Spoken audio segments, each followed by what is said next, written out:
Baie dankie vir ons musiekspan, ons voorsangers, ook vir ons diakens.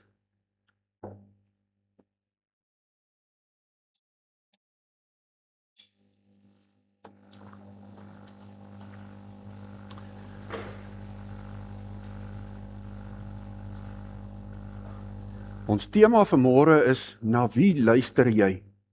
En ons gaan saam lees uit Efesiërs hoofstuk 3. Efesiërs hoofstuk 3.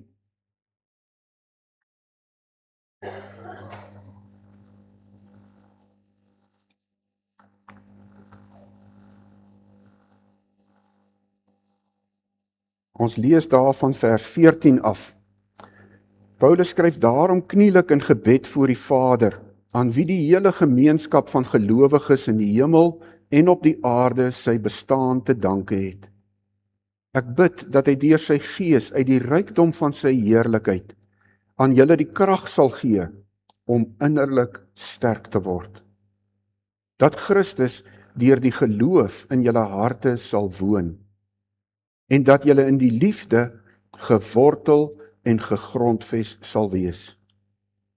Mag julle in staat wees om saam met al die gelowiges te begryp hoe wyd en ver en hoog en diep die liefde van Christus strek.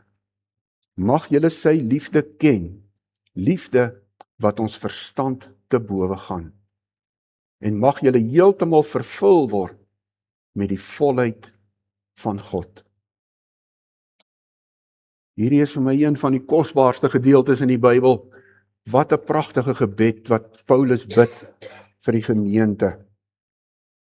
Dat hulle so innerlik sterk sal word, dat hulle dat Jesus deur die geloof in hulle harte sal bly, en dan bid hy dat hulle God se liefde sal ken. En daai woordjie wat daar gebruik word vir ken, is nie net van iets wat ek van weet nie, maar dit gaan oor persoonlike belewenis, oor persoonlike kennis.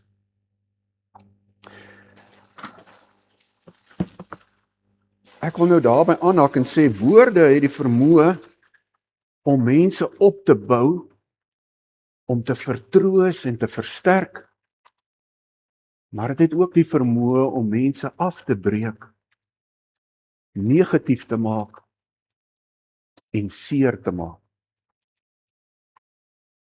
En daarom is dit baie belangrik dat ons moet mooi kyk hoe ons woorde gebruik. Soms is ons binnekant soos 'n stuk dor, droë grond wat smag na water. En baie keer is ons harte so, ons het so 'n behoefte, so 'n verlange na liefde, na aanvaarding, na goedkeuring.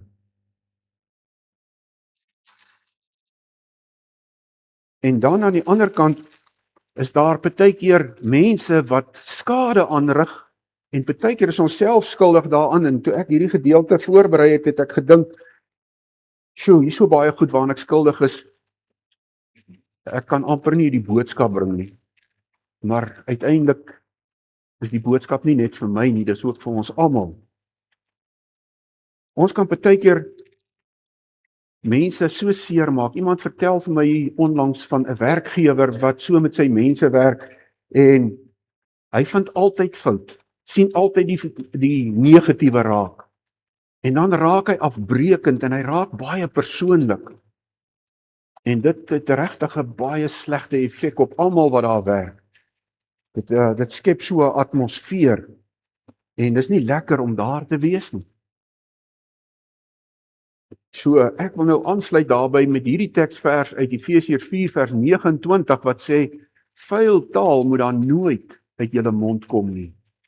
Praat net wat goed en opbouend is volgens die eis van omstandighede, sodat dit julle hoorders ten goeie kan kom. As kinders van God het ons 'n verantwoordelikheid om mooi op te let hoe ons praat. Wat is die woorde wat uit my mond uitkom? Is dit goed of is dit sleg? Is dit opbouend of is dit afbreekend? My tong kan 'n instrument wees in die hand van God, waarmee hy opbou, of dit kan 'n instrument wees in die hand van die duiwel, waarmee hy afbreek. Ons het 'n verantwoordelikheid om op te let hoe ons tong gebruik. Maar ek wil vandag nou nie in die eerste plek fokus op die praat deel nie. Ek wil vanmôre fokus op die hoor deel, die luister deel. Want net soos ons moet oppas hoe ons praat, moet ons ook oppas na wie ons luister. Ons kan luister na God, of ons kan luister na die vyand. In hierdie een lied wat ons so gesing het die skrywer verklaar, I will declare that he is with me, though voices whisper that he is not. En dit is mos hoe die duiwel werk, né? Hy wil altyd twyfel saai. Hy wil altyd ons sekerheid kom probeer ondermyn. En ons het nodig om mooi agter te kom wanneer dit hy is wat praat en wanneer die Here is wat praat. Want wat die Here sê, bring lewe. En dit wat die duiwel sê, wil hy net gebruik om af te breek. Ons het nou gelees hoe Paulus bid dat ons die liefde van God moet ken. En God betuig sy liefde op so baie maniere aan ons. Maar dan as ons nie oppas nie, dan kom die vyand en dan sê hy, dink jy regtig dat God jou liefhet? Kyk wat het jy nou weer gedoen. Kyk hoe onwaardig is jy. Kyk hierdie sonde waarin jy nou weer geval het. En dan probeer hy weer daai liefde steel. En daarom het ons nodig om baie versigtig te wees na wie ons luister. Daar's 'n mooi voorbeeld van Dawid, wat praat oor na wie jy luister. Hy sê hier in Psalm 119 vers 23, selfs al smee mense wat mag het, komplotte teen my, ek sal my hou aan wat U neergelê het. Die New International Version sê, though rulers sit together and slander me, hulle praat kwaad van my, your servant will meditate on your decrees. En hoe sleg is dit as mense van ons kwaad praat? Veral as dit nou nog vals is ook, né? Dis nie waar nie. Maar selfs al is dit waar, en ek het droog gemaak, ek het 'n fout gemaak, en nou kom praat ouens daaroor, en hulle blaas dit op, en maak 'n groot ding daarvan, dan is dit vir ons baie sleg. En daai woorde het die vermoë om diep seer te maak. Om ons regtig diep te verwond. Dit kan my laat wonder oor my menswees, oor my waarde, en my laat betwyfel of ek regtig die moeite werd is. So rukkie terug, vra Marina vir Jana, wat is vir haar die heel lekkerste gewees, en sy sê, daai dag toe pappa gesê het, ek is vir hom so kosbaar. En ek het nie eens op daai oomblik besef hoeveel dit vir haar beteken nie. Maar baie keer het ons almal op 'n oomblik net sulke woorde nodig. En dan wil die duiwel juis op daai oomblik kom om vir ons die teenoorgestelde te kom sê. En te kom sê, jy's nie goed genoeg nie. Mag die Here ons help om te onderskei en raak te sien wanneer dit God is wat praat en wanneer dit die duiwel is. En baie keer gebruik die duiwel mense net soos wat God ook baie keer mense gebruik om met ons te praat. Nou, baie keer is dit ook so dat wanneer ons kwesbaar is, wanneer ons op 'n plek is waar dit nie so lekker gaan nie, dan is dit baie keer asof die woorde van mense 'n groter impak het as dit wat God sê. Op 'n of ander manier gebeur het dat dit wat mense sê hier in my hart kom sit. En dit wat God sê, gaan bietjie by my verby. Nou wil ek praat oor wat moet ons doen wanneer mense of wanneer daar sulke negatiewe goed na ons toe kom. Die eerste ding wat ek wil sê is, ek moet myself herinner, God is in beheer oor my lewe. Daar in Romeine 14 skryf Paulus, wie is jy om oor iemand anders se bediende te oordeel? Sy eie werkgewer sal oordeel of hy goed doen of nie. Maar hy sal goed doen. Daarvoor sal die Here sorg. So wie is ek om oor jou te oordeel? En wie is jy om oor my te oordeel? Want ons almal behoort aan die Here. En hy sal oordeel. En dan skryf Paulus hierdie wonderlike versterking. Hy sê, maar hy sal goed doen. Ek en jy sal goed doen. Daarvoor sal die Here sorg. Die Here sal so in ons hart en ons lewe werk, dat ons sal goed doen.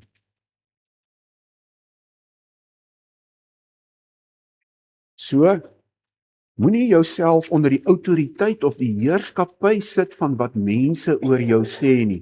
As ek dit wat mense sê te diep in my hart intrek, dan onderwerp ek my eintlik aan dit wat hulle gesê het en laat toe dat dit wat hulle gesê het, my selfspraak en my waarde bepaal. Terwyl ek eintlik moet sê, nee, jy is nie my Heer nie, jy is nie die een aan wie ek behoort nie, die Here is die een aan wie ek behoort, daarom gaan ek luister na wat hy sê, want wat hy sê, is die waarheid. Hy is God, en geen mens nie. So, wanneer mense goed oor jou sê, vra vir jouself, of herinner jouself daaraan, dat God in beheer is oor my lewe, en na wie luister ek nou? Na God, of na mense? Die tweede dingetjie, as mense so oor jou praat is, fokus op God se bepalings en voorskrifte. Dawid sê in hierdie gedeelte, ek sal my hou aan wat U neergelê het. Nou partykeer as mense goed sê wat sleg is vir my, en hulle maak my seer daarmee, dan wil ek terugkap en sê ek weer goed wat sleg is en wat seer maak. En dan het ek toegelaat dat iemand anders se ongehoorsaamheid my ook nou ongehoorsaam maak aan die Here. Maar Dawid sê, ek sal my hou by wat U neergelê het. Al praat hulle kwaad van my, al beplan hulle my ondergang, dit maak nie saak nie, Here, ek gaan net bly by dit wat U vir my gesê het, dit wat U my leer.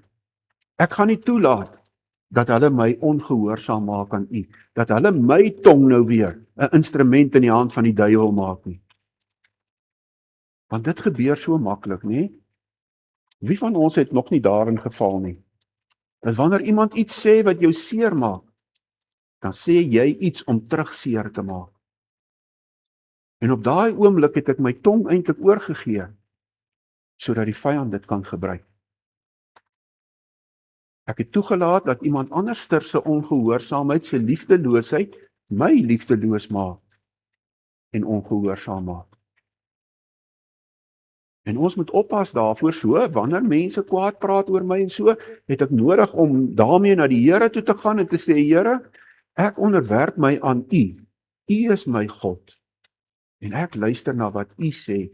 Hierdie ouens het nou goed gesê wat my seer gemaak het, Here, maar ek bring dit voor U.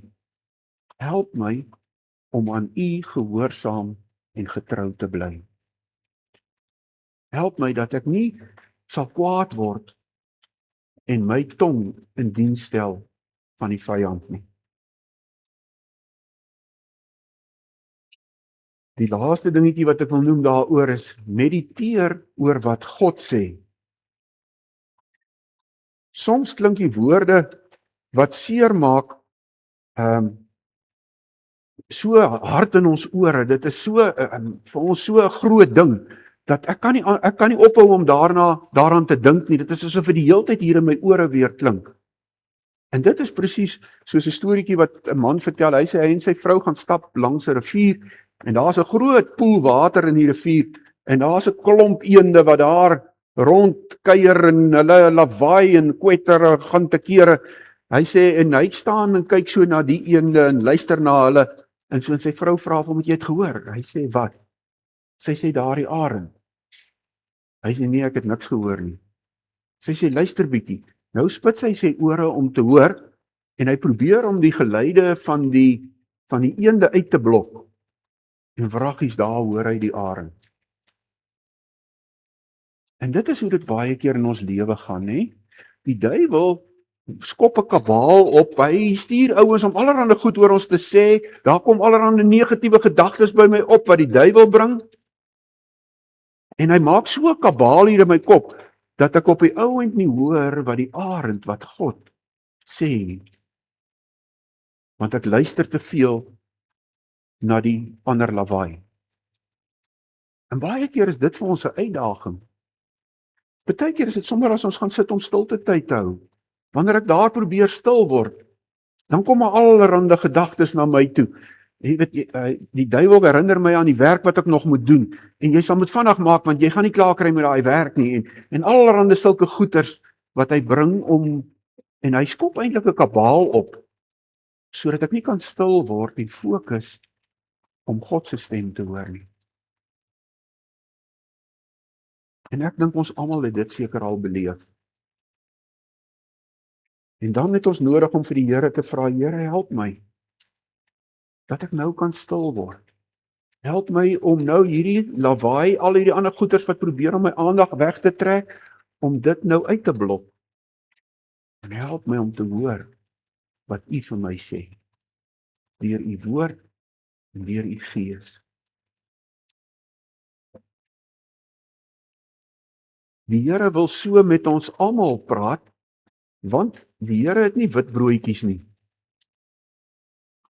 Kyk wat sê die Here hier oor sy volk. Hy sê die Here het sy volk omhels, hom vertroetel en versorg, soos die appel van sy oog.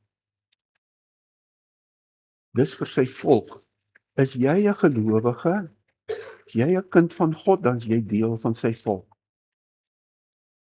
En dan sê God, hy sal jou ook omhels, jou vertroetel en versorg, soos die appel van sy oog. In 'n volgende versie, daar in Sagaria 2 vers 8 staan, so sê die Here die Almagtige, wie aan julle vat, vat aan my oogappel. Wat doen jy as iemand sy vinger so in jou oog wil steek? Jy klap sommer daai hand weg. Jy raak sommer half aggressief. En so sê die Here, is hy, wanneer iemand aan ons vat. Wie aan julle vat, vat aan die appel van my oog. Julle is vir hom kosbaar. Ek sê, die Here het nie wit broodjies nie. In 1 Johannes 3 vers 1 staan daar, kyk watter groot liefde die Vader aan ons bewys het. Hy noem ons kinders van God. En ons is dit ook. Elkeen wat in Jesus glo, is 'n kind van God. En dan sê hy dan Romeine 2, ewige eerlikheid, eer en vrede skenk hy aan elkeen wat goed doen. In die eerste plek aan die Jood, maar ook aan die nie-Jood. God trek immers niemand voor nie. So partykeer dink ons, daai liefde van God, daai dat God so met jou praat, dis net vir party mense bedoel. Nee, dis vir elkeen van sy kinders bedoel. Want hy trek niemand voor nie. Wat wel partykeer gebeur, is dat party van ons maak meer moeite om tyd met God te spandeer. Ons is meer by hom, en daarom beleef ons sy liefde meer persoonlik. Ons het al bietjie geleer om die geraas uit te blok en te fokus op wanneer hy met ons praat. En daarom hoor ons hom meer as party ander. Maar dis nie omdat hy ons voortrek nie. Dis maar net soos in 'n verhouding. As twee persone vir mekaar omgee en hulle doen moeite om by mekaar uit te kom, dan beleef hulle nabyheid, hulle beleef liefde. Twee ander mense wat ook 'n liefdesverhouding het, maar wat nie genoeg aandag gee nie, hulle voel verder van mekaar af.